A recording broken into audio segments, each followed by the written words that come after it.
जय हिंद साथियों, आप सभी जैसे जानते हैं जो यूपी पुलिस की वर्तमान में ट्रेनिंग चल रही है, पिछले 2-3 दिनों में बहुत सारी चीज़ें हुई। गोरखपुर वाली घटना हुई, फिरोजाबाद वाली घटना हुई, या और भी बहुत सारी घटनाएं चल रही हैं। मतलब बच्चे बहुत ज़्यादा कमेंट कर रहे हैं, बहुत सारे डिप्रेशन में आ चुके हैं। तो इस वीडियो को आप लास्ट तक जरूर देखिए और मैं आपको गारंटी देता हूँ, अगर आपने वीडियो लास्ट तक देख ली तो आप एक अच्छा और पॉजिटिव कमेंट करके जाएंगे और आपकी जो डिप्रेशन वाली स्थिति है आप उससे जरूर निकल पाएंगे। देखो, पहली चीज़ तो हमें पता होनी चाहिए कि मतलब समस्या क्या है, समस्या क्यों आ रही है या क्या चीज़ें है। तो आप सभी को 2 चीज़ें बताना चाहता हूँ, क्योंकि आप सभी जानते हैं भाई यूपी पुलिस में जो कांस्टेबल बन रहे हैं तो वो सभी मिडिल क्लास के बच्चे हैं। ठीक है, अब आप लगभग मिडिल क्लास में, और अगर हम एक रेशो निकालें तो आप सभी ने देखा होगा कि लगभग 80% बच्चे जो है ग्रामीण परिवेश से आ रहे हैं और 20% लगभग शहर या कस्बों से आ रहे हैं। ठीक है, तो गांव में आप लोगों ने देखा होगा, आपसे पहले जो लोग भर्ती हुए हैं यूपी पुलिस में या किसी भी पुलिस फोर्स में भर्ती हुए हैं, तो वो गांव में जाके मतलब एक बहुत ही, मैं ये बिल्कुल अपने ऊपर बता रहा हूँ, जो चीज़ें मैं सोचता हूँ, जो चीज़ें मैं फील कर रहा हूँ। मैंने बहुत सारे भाई हैं इस भर्ती में जो मुझसे जुड़े हुए हैं, जिनसे मतलब पर्सनली बात भी होती है। तो एक चीज़ यही बता रहा हूँ आपसे कि समस्या क्या है। समस्या यही है कि जो आपसे पहले लोग भर्ती हुए हैं उन्होंने गाँव में, जो कांस्टेबल भर्ती हुए हैं उन्होंने गाँव में इस तरीके से मतलब अपना स्टैंडर्ड मेंटेन कर दिया, इस तरह से चीज़ों को दिखा दिया कि हुआ क्या। तो आप लोग और बहुत सारे और भी लोग उनसे मतलब प्रभावित हो गए कि भाई बहुत अच्छी नौकरी है भाई पुलिस की, भाई बहुत सारे हैं। उन्होंने मतलब इस तरीके से कि भाई हम वो काम कर देंगे, वो काम कर देते हैं गाँव में अपना, अगर किसी की जॉब लगी तो बुलेट लेके घूम गया। तो उससे क्या होता है कि मतलब चाहे आपको उससे कोई संपर्क हो या ना हो, लेकिन क्या होता है देख के चीज़ों से मतलब इंसान प्रभावित होता है कि भाई इसका मतलब पुलिस में जो जो पुलिस की नौकरी है, यूपी पुलिस की नौकरी है, दिल्ली पुलिस की नौकरी है, या जीडी में कोई भर्ती हो रहा है, यानी जो कांस्टेबल रैंक की हो, मतलब ये भी कि पुलिस में जो जॉब है वो बहुत बढ़िया है। ठीक है, तो अभी उसकी उनके चक्कर में आपने तैयारी की, अब आप तैयारी की, आपने मेहनत की, आप सेलेक्ट हो गए भाई। ठीक है, अब सेलेक्ट होकर आप आ गए अपने ट्रेनिंग सेंटर। तो समस्या क्या हुई यहाँ पे, समस्या मतलब इतनी समस्या क्यों आ रही है, बच्चे डिप्रेशन में जा रहे हैं, इसका जो मूल कारण मैं वो बता रहा हूँ आपको। ठीक है, अब आप लोग आगे ट्रेनिंग सेंटर में, अब आप ट्रेनिंग सेंटर में आ गए तो आपने चीज़ें देखी, चीज़ें बिल्कुल उल्टी मिली, चीज़ें बिल्कुल उल्टी मिली। जो चीज़ें आप मतलब उम्मीद कर रहे थे कि भाई भोकाल रहेगा, वो सब चीज़ रहेगी, ये सब चीज़ रहेगी, हम वो कर लेंगे, वो कर लेंगे, तो चीज़ें बिल्कुल क्या मिली, चीज़ें बिल्कुल उल्टी मिली। अब बहुत सारे भाई कमेंट करेंगे भैया कांस्टेबल की तो कोई इज्जत नहीं है, और इस तरह की सी चीज़ें बहुत आ रही हैं। मतलब जो वो विभाग में जब आ गए, जब वो ट्रेनिंग सेंटर पर आ गए, तो उन्हें लगा कि यार, कि जो चीज़ हम सोच कर आए थे अपने घर से, वो चीज़ें तो यहाँ नहीं है, अब वो नहीं है। तो अब बच्चे भी 2 तरह के हैं यहाँ पे। एक तो वो हैं जो आज तक जिन्होंने काम क्या किया है, बहुत सारे आप सभी भी जानते हैं गांव में आजकल लगभग पिछले 5-10 साल से, और जो आपका ट्रेंड चल रहा है, माता पिता जो है बच्चों पे ज़्यादा काम नहीं करवाते। मतलब चाहे माता पिता को कितना ही काम करना पड़ जाओ वो खुद करते हैं। बच्चों को उन्होंने क्या कह रखा है कि भाई तुम बस अपनी पढ़ाई करो, ठीक है, अपनी लाइब्रेरी जाओ, कॉलेज जाओ, अपनी कोचिंग जाओ। मतलब कुल मिला के बच्चे बिल्कुल इस तरीके से, माँ बाप चाहे वो गरीब माँ बाप हों, गरीबी थोड़ी सी मुश्किलें हो सकती है, लेकिन चाहे किसी भी तरह के अगर थोड़े बहुत संपन्न माँ बाप है तो वो बिल्कुल अपने बच्चे को, अपने लड़के को राजा की तरह रखते हैं। ठीक है, अब वो राजा बाबू आ गए भाई ट्रेनिंग में, समझ रहे हो बात। अब राजा जो हैं वो आगे ट्रेनिंग में, अभी तक उन्होंने घर पे एक गिलास पानी भी उठा के नहीं पिया, अब तक उन्होंने उनको किसी ने एक बात नहीं कही, आज तक उनसे कोई उल्टा नहीं बोला, उनकी हर ख्वाहिशें पूरी हुई। अब आ गए आप ट्रेनिंग सेंटर में। अब यहाँ क्या हो रहा है, यहाँ आपको अगर अगर आपको मतलब अपने ट्रेनिंग सेंटर से 10 मिनट के लिए भी जा रहे हैं बाहर, तो आप अपने उस्ताद को बताकर जा रहे हैं। अब बहुत सारे, तो एक तो चीज़ ये होगी कि बंधन महसूस हो रहा है, बहुत सारे जो बच्चे हैं उनको बंधन महसूस हो रहा है। तो जब स्वतंत्रता से बंधन में जाते हैं तो चीज़ें बहुत मुश्किल हो जाती है शुरुआत में। पहली चीज़ तो ये आ रही समस्या।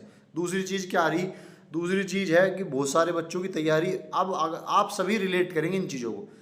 बहुत सारे बच्चों की क्या हो रही, तैयारी बढ़िया थी, सीजीएल की तैयारी कर रहे थे, कुछ मतलब और एक्स्ट्रा एग्जाम की तैयारी कर रहे थे, बढ़िया तैयारी चल रही थी। अब तैयारी करके वो भाई पुलिस में सेलेक्ट हो गया, वो यहाँ आ गए। अब उनकी तैयारी पे बिल्कुल चक्का जाम लग गया। चक्का जाम का मतलब ऐसा माहौल नहीं है कि आप तैयारी कर पाएंगे, क्योंकि ट्रेनिंग का जो है बिजी शेड्यूल होता है। ठीक है, दूसरी बात, उन्होंने देख लिया कि भाई कांस्टेबल की तो कोई इज्जत नहीं है, या उन्हें लग रहा है कि भाई कांस्टेबल, देखो ये बात सच है कि विभाग हो या कोई भी विभाग हो, ये नहीं है कि पुलिस विभाग ही नहीं, कोई भी विभाग हो, पूरे इंडिया में कोई विभाग हो, वहाँ रैंक के हिसाब से इज्जत होती है।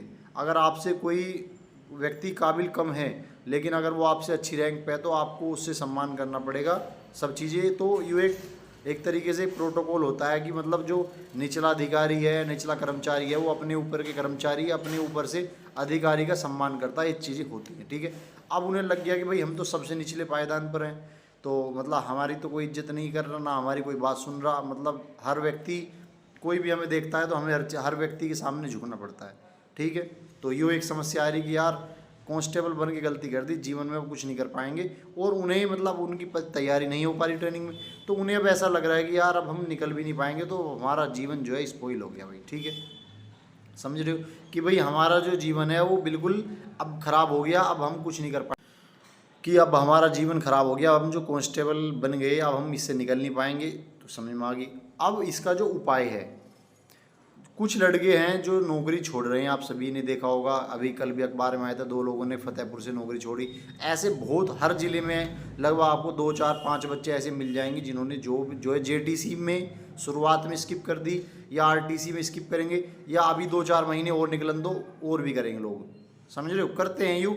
ये कोई आपकी भर्ती के समय की बात नहीं है, हमेशा हर भर्ती में चीज़ें होती हैं, ठीक है। अब होता क्या है, तो बहुत सारे जो लोग हैं या तो घर से फाइनेंशियली थोड़े मजबूत रहते हैं, तो वो बोल्ड डिसीजन लेकर नौकरी छोड़ देते हैं, ठीक है। अब उनकी बात नहीं कर रहे क्योंकि उन्होंने तो डिसीजन ले लिया, नौकरी छोड़ दी, ठीक है। तो बच्चे 3 तरह के हो गए यहाँ पे। एक तो वो जो बोल्ड डिसीजन लेकर नौकरी छोड़ रहे हैं, एक है जिन्होंने मतलब इसे ही अपनी नियति मान लिया कि भाई मैं इस नौकरी को ही बड़े अच्छे से करूँगा, मुझे मज़ा आ रहा, मुझे कोई दिक्कत नहीं, ठीक है। तो ऐसे दूसरी कैटेगरी।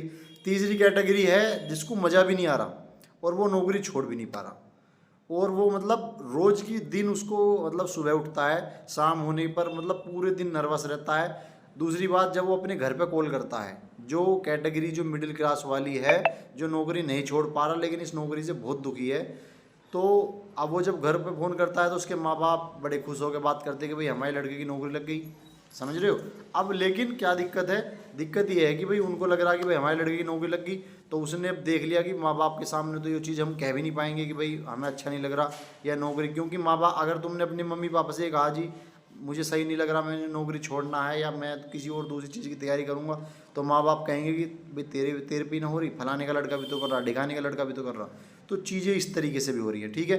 अब जो पिसरा है वो वही पिसरा है जो मतलब कर भी नहीं पा रहा और मजबूरी में करनी भी पड़ेगी।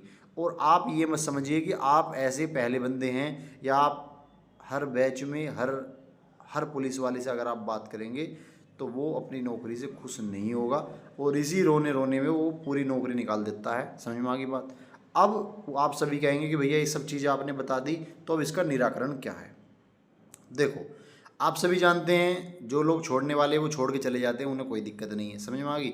जिन लोगों ने इसे ही अपनी नियति मान लिया कि जी मैं तो इसमें फिट हूँ, बढ़िया हूँ, तो वो मस्त हैं। तीसरी जो कैटेगरी आप लोगों की जो ज़्यादा कमेंट कर रहे हैं वो आप लोगों की कैटेगरी है कि हम नौकरी करना भी नहीं चाह रहे और मजबूरी में हमें करनी भी पड़ रही है, तो कोई ऐसा माध्यम बताओ जो हम इस नौकरी को बदल सकें या कुछ चीज़ें और कर सकें। तो आप सभी को एक चीज़ बता रहा हूँ, जितने भी भाई ऐसे हैं, क्योंकि हमारे चैनल पे पूरे उत्तर प्रदेश से जो लोग जुड़े हुए हैं, लेकिन मैं इसमें भी एक चीज़ बता रहा हूँ, जितने भी भाई दिल्ली या एनसीआर से जुड़े हुए हैं, मतलब अपना मेरठ हो गया, बागपत हो गया, बुलंदशहर हो गया, हापुड़ हो गया, अपना क्या नाम है बागपत हो गया, शामली हो गया, सहारनपुर हो, जितने भी ये ज़िले हैं, आप सभी क्या करिए भाई, वर्तमान में आप सभी जानते हैं हम कोई नौकरी बुरी नहीं है, कोई नौकरी अच्छी नहीं है, हर नौकरी में कमी है, हर नौकरी में अच्छाई है, ठीक है। तो आप सभी क्या करें, आप वर्तमान में दिल्ली पुलिस की भर्ती आने वाली है, आप सभी दिल्ली पुलिस पर फोकस करें। दूसरी बात, जिन लोगों को, बहुत सारे ऐसे भी मेरे भाई होंगे जिनका पुलिस फोर्स से मोह भंग हो गया होगा कि मुझे बेल्ट की नौकरी नहीं करनी, तो भाई उन लोगों ने एक ऑप्शन है UPSSC पैट का, अगर आप लोगों ने फॉर्म भरा है तो पैट का जो एग्ज़ाम है वो बहुत जल्द होने वाला है, 1 डेढ़ महीने के अंदर आपका एग्ज़ाम होने वाला है। उसमें आप, क्योंकि आप अभी घर से आए हैं, आपकी तैयारी सही है, थोड़ा सा अपने आप पे वहाँ पे अपनी नींद को थोड़ा कम करके, सुबह आप 4 बजे उठ जाते हैं तो सुबह रात 2 बजे उठ जाइए, तो 2-3 घंटे 4 घंटे निकल कर अगर आप तैयारी कर लेंगे UPSSC पैट से अच्छी जो नंबर आ जाएंगे, तो भाई बहुत सारी वैकेंसी इस बार पैट से आने वाली है, ठीक है। तो आपके पास एक माध्यम है इस जॉब को स्किप करने का। जब तक जॉब कर रहे हैं बड़ी अच्छे से कीजिए, मन से कीजिए, कोई दिक्कत नहीं है, लेकिन जब अब आपके पास, क्योंकि आप प्रॉब्लम में हैं, तो ये चीज़ें करनी है आपको कि बस UPSSC पैट की तैयारी कीजिए, जो लोग बेल्ट की नौकरी नहीं करना चाह रहे। दूसरी बात, जो लोग घर से दूर वाली पीड़ा मान रहे हैं या, तो भाई दिल्ली पुलिस की वैकेंसी आ रही है, NCR वालों के लिए बहुत ही बेस्ट नौकरी है दिल्ली पुलिस की। दिल्ली पुलिस की नौकरी हर मायने में इस नौकरी से बेस्ट है, ठीक है। तो आप भाई तैयारी कीजिए। दूसरी बात, बहुत सारे भाई पूछ रहे हैं कि भैया तैयारी कैसे करें, अब तो मतलब समय नहीं मिल पा रहा। देखो, आपको अलग से कोई, आप आज ही नहीं, मतलब जब आपकी ट्रेनिंग ख़त्म हो जाएगी, जब आप थानों में जाएंगे या कहीं भी जाएंगे, तो समय आपको कोई भी स्पेशल में ये नहीं कहेगा जा बेटा जाकर पढ़ लेना, आपको समय निकालना पड़ेगा भाई, ठीक है। समय निकालना पड़ेगा, चीज़ें आपके अनुकूल नहीं रहेंगी तो चीज़ों को अपने अनुकूल बनाना पड़ेगा। बहुत सारी परेशानियां विभाग में रहेंगी, उनसे 2-4 होकर भी ड्यूटी करने के बाद भी आपको पढ़ाई करनी पड़ेगी भाई, ठीक है। तो 2 चीज़ें आप सभी से कह रहा हूँ, जो लोग विभाग में परेशान हैं आप सभी से, क्योंकि माता पिता जैसा आपकी नौकरी लगी, आपके रिश्ते आ रहे होंगे बहुत सारे, तो एक चीज़ मैं आपसे कहना चाहता हूँ कि भाई अभी जो लोग परेशान हैं, क्योंकि कि भाई अभी शादी वादी का जो ऑप्शन है वो अभी मत करना, 2-4 साल आप तैयारी कीजिए, मेहनत कीजिए, अच्छे से कीजिए कि निकल जाओगे 100%। क्योंकि अभी हमने देखा है गांव समाज में ये होता है, नौकरी लग गई तो फिर शादी के लिए होती है, और माँ बाप भी फिर जल्दीबाजी में शादी कर देते हैं, तो शादी के बाद चीज़ें और भी मुश्किल हो जाती हैं भाई। ठीक है, तो जितने भी मेरे भाई हैं जो परेशान हैं, इस वीडियो के माध्यम से मैं बता रहा हूँ कि जो एनसीआर के आसपास के हैं वो दिल्ली पुलिस की तैयारी कीजिए। रनिंग की तैयारी आपकी ग्राउंड पर हो जाएगी, थोड़ी सी मेहनत की, क्योंकि आप अभी मेहनत घर पे करके आए हैं तो आपका बेस मजबूत है, तो दिल्ली पुलिस पे फोकस कीजिए। और भी बहुत सारे जो दोस्त हैं जो बेल्ट की नौकरी नहीं करते, वो पैट की एग्ज़ाम की तैयारी कीजिए या और भी एग्ज़ाम की तैयारी कीजिए, देर सवेर आपकी चेंज हो जाएगी। दूसरी बात आप सभी से कहना हूँ भाई, कोई भी मेरा भाई गलत स्टेप ना उठाए, क्योंकि जान है तो जहान है, और जान से ज़्यादा ही नौकरी